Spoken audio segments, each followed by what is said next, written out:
O nominaciji Borisa Pahorja za Nobelovo nagrado komentar dneva Mitja Čander.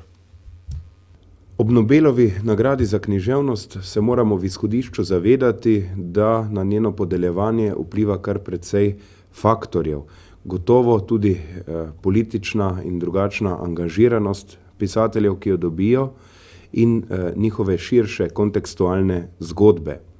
Boris Pahor res da letos ni prvič predlagan za Nobelovo nagrado, ima pa letošnji predlog gotovo tudi neko večjo težo in večje možnosti za uspeh.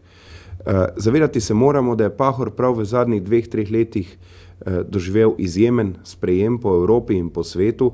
Njegova literatura je postala zelo odmevna v globalnem kontekstu, kar je gotovo osnovni predpogoj, da nek pisatelj lahko dobi Nobelovo nagrado.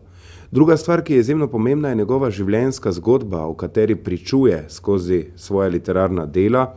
Gre namreč za zgodbo pisatelja, intelektualca iz narodnostno mešanega področja, intelektualca, ki je pri svojih 95 letih dal skozi pravzaprav zelo različne ideologije in režime, bil v konfliktu tako z fašizmom, predvojnim italijanskim fašizmom, tako z nacizmom, preživel je koncentracijsko taborišče, kakor seveda tudi s komunizmom, ki ga je prav tako vztrajno kritiziral. Lahko rečemo, da je bil po eni strani narodno ozaveščen pisatelj, po drugi strani pa izrazito liberalen človek, ki je vse skozi kritiziral vse mogoče ideologije.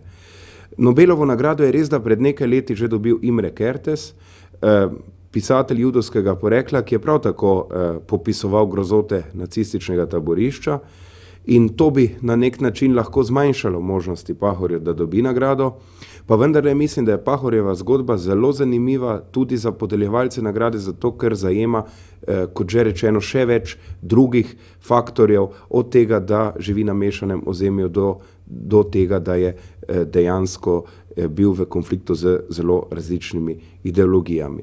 Ne glede na nagrade, pa lahko rečemo, da je njegova literatura za nas izjemno pomembna.